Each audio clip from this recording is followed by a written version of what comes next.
आज हम आपके लिए star Wars a new hope movie को एक्सप्लेन करने के लिए आए हैं। मूवी के शुरुआती डिस्क्रिप्शन में हमें बताया जाता है कि बागियों ने साम्राज्य के एक बड़े हथियार डेथ स्टार का खुफिया मैप चुरा लिया है और वो उसे लेकर भाग रहे होते हैं। डेथ स्टार इतना ज्यादा पावरफुल होता है कि वो आसानी से किसी भी प्लेनेट को एक बार में ही खत्म कर सकता है। बागी दस्ते की मेजबानी शहजादी लिया के हाथों में होती है और वो डेथ स्टार के मैप को लेकर वहाँ से जा रही होती है, मगर तभी उनके प्लेन स्टारशिप जिससे वो भाग रही होती है उन पर हमला हो जाता है और डार्थ वेडर जो उनके पीछे पड़ा हुआ था वो उनके जहाज में आ जाता है। डार्थ वेडर के सैनिक धीरे धीरे स्टारशिप पर मौजूद सभी सैनिकों को खत्म कर रहे थे। उस जहाज के ऊपर ही दो ड्रॉइड यानी रोबोट भी थे। उनमें से एक का नाम R2-D2 और दूसरे का नाम C-3PO था। उनमें से ही एक रोबोट R2-D2 के अंदर शहजादी लिया कुछ इन्फॉर्मेशन को डाल देती हैं और फिर R2-D2 C-3PO के पास चला जाता है। डार्थ वेडर अपने सैनिकों से कहता है कि स्टारशिप पर जितने भी लोग मौजूद हैं सबको मेरे सामने पेश किया जाए और तब तक वो दोनों रोबोट R2-D2 और C-3PO उस जहाज से ही कनेक्टेड एक और रेस्क्यू शिप में बैठ जाते हैं और वो रेस्क्यू शिप मेन जहाज से डीअटैच होकर उनको बहुत दूर ले जाती है। अब जहाज के ऊपर शहजादी लिया को पकड़ लिया जाता है। उनसे पूछताछ होती है कि डेथ स्टार का मैप कहाँ है, मगर रानी डार्थ वेडर से साफ साफ कह देती है कि उसको डेथ स्टार के मैप के बारे में कुछ मालूम नहीं, वो तो यहाँ पर एक डिप्लोमेटिक मिशन के लिए निकली थी। डार्थ वेडर के सभी सैनिक उस जहाज का चप्पा चप्पा छान मारते हैं, मगर उनको वहाँ पर डेथ स्टार के मैप का नामो निशान नहीं मिलता। जनरल विलार्ड डार्थ वेडर को आकर बताता है कि इस जहाज पर कुछ मौजूद नहीं है, मगर इस जहाज से कुछ देर पहले एक रेस्क्यू जहाज निकल गया था और शायद उसी जहाज में डेथ स्टार के मैप को छिपाया गया हो। तो डार्थ वेडर अपने सैनिकों से कह देता है कि इंतजार किस बात का, जल्द से जल्द उस रेस्क्यू शिप का पीछा करो। अब अगले सीन में हमें R2-D2 और C-3PO को दिखाया जाता है। वो दोनों टैटूइन प्लेनेट पर होते हैं। उन दोनों के बीच छोटी सी बहस हो जाती है। इस वजह से R2-D2 एक अलग रास्ते और C-3PO एक अलग रास्ते निकल जाता है। आगे कुछ दूर जाकर C-3PO थक जाता है। उसको अपनी तरफ एक गाड़ी आती हुई दिखाई देती है और वो उसको हाथ हिलाकर रोकने की कोशिश करता है। अब हमें R2-D2 को दिखाया जाता है। वो रेगिस्तानी रास्ता ना चुनकर एक पहाड़ी रास्ता चुनता है, मगर उन पहाड़ियों में एक खतरा था। उन पहाड़ियों में जावाज नाम की एक प्रजाति रहती थी जो कि ड्रॉइड्स यानी रोबोट्स को चुराकर उनको दूसरे लोगों को बेच दिया करती थी और फिर थोड़ी देर में जावाज प्रजाति R2-D2 पर हमला कर देती है, जिस वजह से R2-D2 का सिस्टम बंद हो जाता है और वो वहीं पर गिर जाता है और जावाज प्रजाति के लोग उसे उठाकर अपनी गाड़ी में बिठा देते हैं। अब हमें गाड़ी के अंदर दिखाया जाता है R2-D2 का सिस्टम काम करने लगता है। वो देखता है कि उसके चारों तरफ रोबोट्स हैं और इधर उधर झांकने पर उसे अपना दोस्त C-3PO भी मिल जाता है। C-3PO यहाँ पर इसलिए फंस जाता है क्योंकि वो गाड़ी जिसे C-3PO रोकना चाहता था वो असल में इन जावाज प्रजाति के लोगों की होती है और वहीं दूसरी तरफ डार्थ वेडर के सैनिक टैटूइन ग्रह पर पहुंच चुके होते हैं। वो लोग इधर उधर R2-D2 और C-3PO को ढूंढ रहे थे। अब हमें दिखाया जाता है कि जावाज प्रजाति के लोग अपने ट्रक में लाए गए ड्रॉइड्स यानी रोबोट्स को एक फैमिली के सामने पेश कर देते हैं ताकि वो फैमिली उनमें से कुछ ड्रॉइड्स यानी रोबोट्स को खरीद सके। उस फैमिली में ल्यूक, उसके अंकल ओवन और उसकी आंट होती हैं। ल्यूक के अंकल ओवन जावाज प्रजाति से R2-D2 और C-3PO को खरीद लेते हैं। अब हमें आगे दिखाया जाता है ल्यूक R2-D2 को ठीक करने की कोशिश कर रहा था, मगर तभी R2-D2 झटके से एक मैसेज चला देता है। वो मैसेज लिया के द्वारा दिया गया था। उस मैसेज में लिया अपनी हेल्प के लिए किसी ओबी-वान कनोबी को बुलाने की बात कर रही थी। उस मैसेज को सुनकर ल्यूक कहता है कि शायद से मैं ओबी-वान कनोबी को जानता हूँ। ये आदमी बूढ़े अंकल बेन है जो कि रेगिस्तान में फकीरों की तरह घूमते रहते हैं। अब हमें आगे दिखाया जाता है ल्यूक अपनी फैमिली के साथ खाना खाते हुए अपने अंकल बेन से पूछता है कि वो R2-D2 रोबोट अपना मालिक किसी ओबी-वान को बता रहा है और उसके हिसाब से शायद से वो बूढ़े अंकल बेन ही ओबी-वान कनोबी है जो कि रेगिस्तान में घूमते हैं। मगर उसके अंकल ओवन कहते हैं कि ऐसा नहीं हो सकता क्योंकि वो ओबी-वान कनोबी को जानते हैं। ओबी-वान कनोबी बहुत सालों पहले उसके पिता के साथ ही मर चुके हैं। अब अगले सीन में हमें शाम को दिखाया जाता है। ल्यूक को पता चलता है कि R2-D2 वहां से भाग चुका है। C-3PO ल्यूक से कहता है कि उन्हें जल्द से जल्द R2-D2 को ढूंढना होगा, मगर ल्यूक C-3PO को मना कर देता है और कहता है कि रात के समय वहां पर सैंड पीपल नाम की प्रजाति का बहुत ज्यादा खतरा है। और अगले दिन जैसे ही सुबह होती है ल्यूक तुरंत ही अपने जहाज पर C-3PO के साथ R2-D2 को ढूंढने के लिए निकल जाता है। कुछ देर ढूंढने के बाद ल्यूक को R2-D2 मिल जाता है, मगर तब तक एक गड़बड़ हो जाती है। सैंड पीपल नाम की प्रजाति के लोग वहाँ पर आ जाते हैं और वो ल्यूक पर हमला करके उसे बेहोश कर देते हैं और तुरंत ही जाकर ल्यूक के शिप में से उसका सामान चुराने लगते हैं। मगर तभी वहाँ पर एक आदमी आता है। वो सभी सैंड पीपल को डराकर वहाँ से भगा देता है और ल्यूक को भी होश में लेकर आता है। ये आदमी और कोई नहीं होता बल्कि ओल्ड बैन था, जिसके बारे में ल्यूक अभी पहले बात कर रहा था। ल्यूक ओल्ड बैन से पूछता है कि आप ओबी वैन केनोबी को जानते हो? तो ओल्ड बैन कहते हैं कि हाँ, मैं उसको बहुत अच्छे से जानता हूँ। ल्यूक कहता है कि उसके अंकल का मानना है कि ओबी वैन केनोबी उसके पिता के साथ मर चुके हैं। मगर ओल्ड बैन कहता है कि ऐसा कुछ भी नहीं, ओबी वैन केनोबी और कोई नहीं, मैं खुद हूँ और इस नाम को मैंने बहुत अरसों पहले ही बदल दिया है। मैंने इसका इस्तेमाल करना अब बिल्कुल बंद कर दिया है। और फिर वो सारे लोग वहाँ से चले जाते हैं। अब आगे जाकर ओल्ड बैन, जो कि असल में ओबी वैन केनोबी थे, वो ल्यूक को बताते हैं कि उसके पिता और मैं एक साथ ही काम करा करते थे। वो एक बहुत अच्छे इंसान थे और ओबी वैन केनोबी ल्यूक को उसके पिता का लाइट सेबर भी देते हैं। ल्यूक ओबी वैन केनोबी से पूछता है कि उसके पिता की हत्या कैसे हुई। तो ओबी वैन बताते हैं कि डार्थ वेडर, जो कि तुम्हारे पिता का एक शिष्य था, उसी ने डार्क साइड की ओर जाकर तुम्हारे पिता की हत्या कर दी। अब ओबी वान R2-D2 के अंदर जो शहजादी लिया ने मैसेज भेजा था उसको सुनते हैं। उसमें शहजादी लिया कहती हैं कि उनके जहाज पर हमला हो चुका है और वो ओबी वान से चाहती हैं कि वो इस मैसेज को अपने पिता के पास ले जाएं,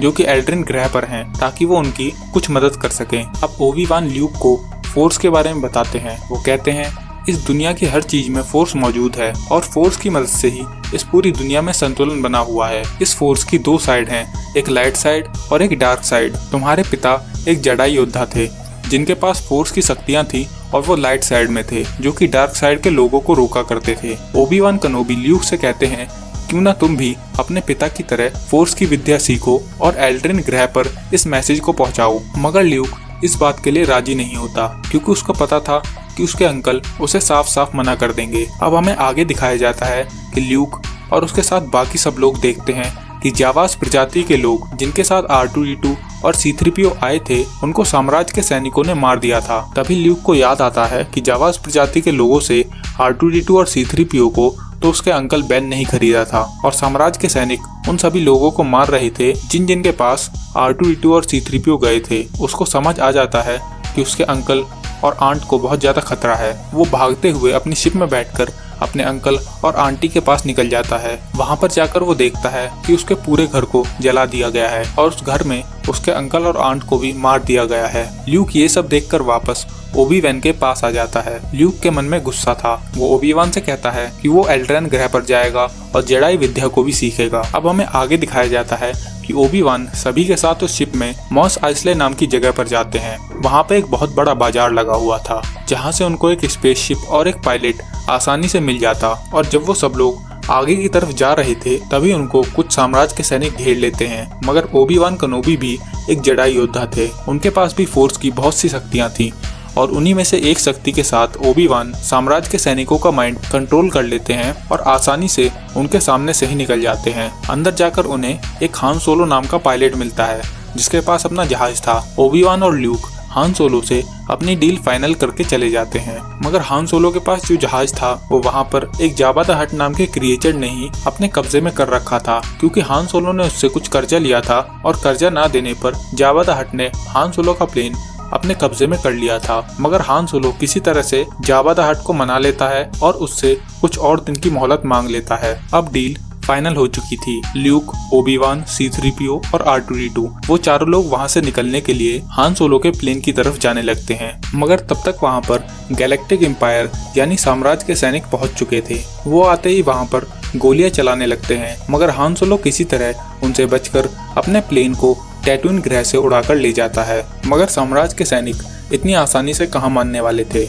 वो भी अपने जहाजों को हान सोलो के जहाज के पीछे लगा देते हैं। मगर हान सोलो उनसे बचने के लिए अपने जहाज को हाइपर स्पेस में ले जाता है, यानी अपने जहाज की स्पीड लाइट की स्पीड से भी तेज ले जाकर उनके चंगुल से बच जाता है। अगले सीन में हमें गैलेक्टिक एम्पायर के एक जहाज में दिखाया जाता है। जनरल टार्किन के सामने शहजादी लिया को पेश किया जाता है और वो शहजादी लिया से पूछता है कि बागियों का अड्डा कहाँ पर है। मगर शहजादी लिया उससे साफ मना कर देती है कि उसे इसके बारे में कुछ नहीं पता। जनरल टार्किन अब शहजादी लिया को धमकी देता है कि अगर उसने बागियों के अड्डे के बारे में नहीं बताया तो वह एल्ड्रिन ग्रह को एक ही बार में नष्ट कर देगा। शहजादी लिया इस बात से थोड़ा डर जाती हैं और वो बताती हैं कि बागियों का अड्डा टैटूइन ग्रह पर है। मगर बागियों का अड्डा पता चलने के बावजूद भी जनरल टार्किन एल्ड्रन ग्रह को डेथ स्टार से एक ही बार में नष्ट कर देता है। अब हमें हान सोलो के जहाज मिलेनियम फैल्कन के अंदर दिखाया जाता है। जैसा कि हमें पता था कि ल्यूक के पिता एक जेडाई योद्धा थे, इस वजह से ल्यूक के अंदर भी उनकी कुछ खूबियां थी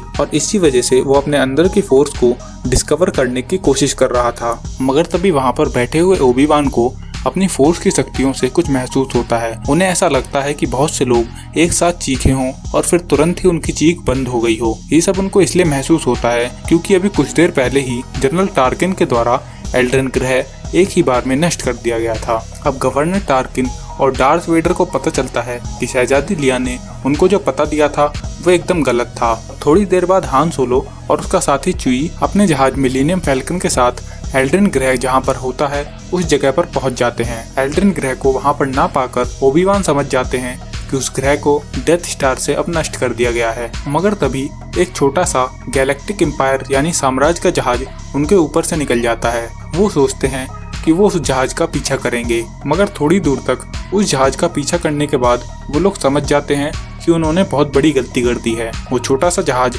वहां से डेथ स्टार की ओर जा रहा था। हान सोलो अपने जहाज को वहां से ले जाने की कोशिश करता है, मगर डेथ स्टार इतना बड़ा होता है, इस वजह से उसकी ग्रेविटी हान सोलो के जहाज को अपनी तरफ खींच रही थी। हान सोलो की लाखों कोशिशें नाकाम हो जाती हैं और उनका जहाज डेथ स्टार के अंदर ही लैंड करता है। जनरल टार्किन डार्थ वेडर को बताता है कि डेथ स्टार के अंदर एक बड़ा सा जहाज घुस आया है और ये वही जहाज है जो कि टैटूइन ग्रह से भागा था, जिसके बारे में हमारे सैनिकों ने बताया है। अब हान सोलो के जहाज मिलेनियम फैल्कन की जांच होने लगती है। सभी सैनिक मिलकर उस जहाज का चप्पा चप्पा छान मारते हैं, मगर उनको उस जहाज में कुछ नहीं मिलता क्योंकि वो लोग उस समय जहाज के नीचे छुपे हुए थे और जो सैनिक जहाज के अंदर जांच कर रहे थे वो लोग उन सैनिकों को मारकर उनकी ड्रेस को छीन लेते हैं। ड्रेस को पहनकर वो अपने जहाज से निकल जाते हैं। इस वजह से उन पर कोई शक भी नहीं करता और फिर वो जाकर वहाँ के एक कंट्रोल रूम पर अपना कब्जा जमा लेते हैं। R2-D2 एक टेक्निकल रोबोट था। कंट्रोल रूम के अंदर से ही वो जांच करके बताता है कि अगर वो मैग्नेटिक फील्ड की बिजली को बंद कर दें तो मैग्नेटिक फील्ड काम करना बंद कर देगी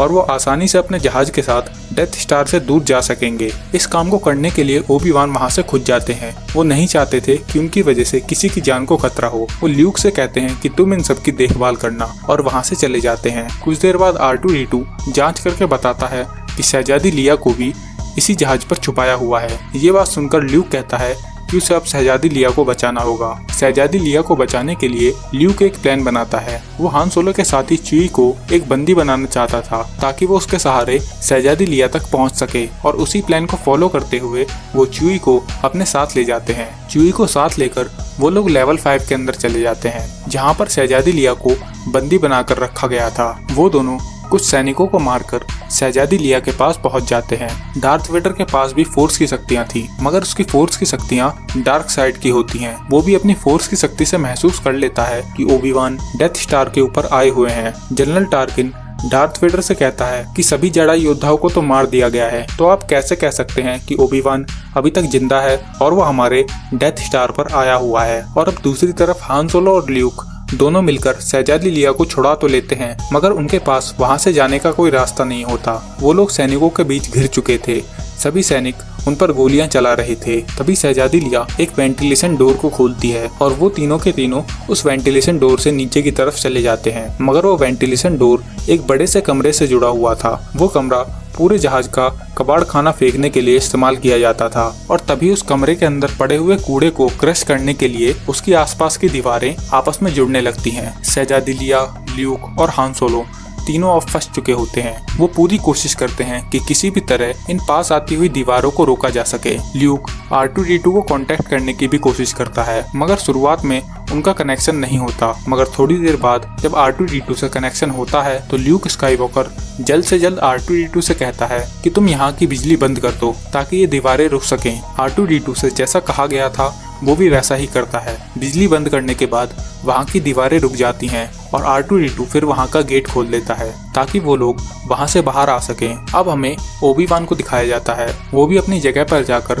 डेथ स्टार की मैग्नेटिक फील्ड को बंद कर देते हैं ताकि वो अपने स्पेसशिप की मदद से डेथ स्टार से निकल सकें। हान सोलो, ल्यूक और बाकी सबके पीछे सैनिक पड़े हुए थे, मगर वो लोग कुछ सैनिकों को मारते हुए चकमा देते हुए उनसे अपना पीछा छुड़ा लेते हैं और जहाज तक पहुंच जाते हैं। जहाज के पास जाकर वो लोग देखते हैं कि जहाज के पास बहुत से सैनिक खड़े हुए हैं और सभी सैनिकों का ध्यान एक दूसरी तरफ होता है, जहां पर ओबी-वान और डार्थ वेडर की लड़ाई हो रही थी। इसका मतलब डार्थ वेडर ने ओबी-वान को ढूंढ लिया था। सैनिकों का ध्यान उनकी तरफ न होने का फायदा उठाकर वो लोग एक एक करके जहाज के अंदर घुस जाते हैं। मगर डार्थ वेडर और ओबी-वान की लड़ाई में अब डार्थ वेडर ओबी-वान को मार देता है। ओबी-वान को मरता हुआ देखकर ल्यूक बहुत ज्यादा दुखी होता है और वो अपने आसपास खड़े सभी सैनिकों को गोलियों से मारने लगता है। मगर सभी लोग उसको समझाकर स्पेसशिप के अंदर बुला लेते हैं और फिर हान सोलो अपनी स्पेसशिप को उड़ाकर वहां से ले जाता है। मगर उनके स्पेसशिप का पीछा साम्राज्य के कुछ वॉरशिप्स भी करने लगते हैं। मगर ल्यूक और हान सोलो मिलकर सभी वॉरशिप्स को एक एक करके मार देते हैं। अब हमें अगले सीन में दिखाया जाता है डार्थ वेडर जनरल टार्किन को बताता है कि चिंता करने की कोई जरूरत नहीं है, क्योंकि उसने उनके जहाज पर एक ट्रांसमीटर फिट करवा दिया था और जैसा कि अब वो सब अपने जहाज के साथ बागियों के अड्डे पर जाएंगे और उस ट्रांसमीटर की मदद से उनको बागियों के अड्डे का पता चल जाएगा। जहाज के अंदर रानी हान सोलो से कह रही थी कि गैलेक्टिक एम्पायर यानी साम्राज्य के सैनिकों ने उन्हें बहुत जल्द और आसानी से छोड़ दिया।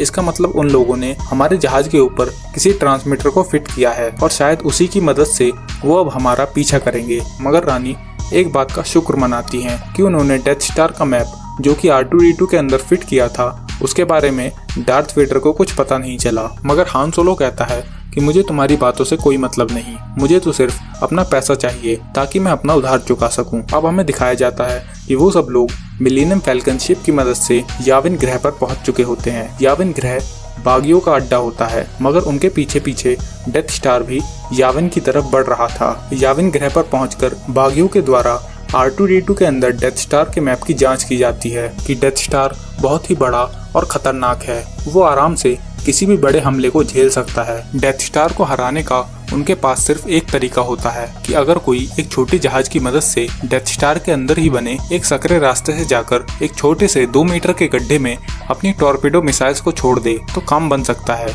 उस छोटे से गड्ढे से वो टॉर्पेडो मिसाइल्स डेथ स्टार के मेन रिएक्टर से कनेक्ट होंगी और अगर उन लोगों का निशाना बिल्कुल सही लगा तो टॉर्पेडो मिसाइल्स रिएक्टर में अंदर जाकर एक चेन रिएक्शन शुरू कर देंगी, जिसकी वजह से वो डेथ स्टार एक ही बार में नष्ट हो जाएगा। हान सोलो इन सब बातों को सुनना नहीं चाहता था। वो चाहता था कि उसे अपने पैसे जल्द से जल्द मिल जाएं और वो वहां से चला जाए। जब हान सोलो को पैसे दे दिए जाते हैं तो ल्यूक हान सोलो को रोकने की कोशिश करता है, क्योंकि हान सोलो एक बहुत अच्छा पायलट था और उनको हान सोलो की बहुत ज्यादा जरूरत थी। मगर हान सोलो इन सब झमेलों से दूर रहना चाहता था, इस वजह से वो वहां से चला जाता है। अब थोड़ी ही देर में युद्ध शुरू हो जाता है। बागियों की तरफ से बहुत से छोटे छोटे जहाज भेज दिए जाते हैं और उनका सामना करने के लिए डेथ स्टार में से भी बहुत से वॉरशिप्स निकल जाते हैं। घमासान युद्ध की शुरुआत हो चुकी थी। बागियों के छोटे जहाज उस सकरे रास्ते में से घुसकर कंप्यूटर की मदद से टॉर्पेडो मिसाइल्स को छोड़ने की कोशिश करते हैं, मगर उनमें से कोई भी कोशिश सफल नहीं होती। बागियों को ऐसा महसूस होने लगता है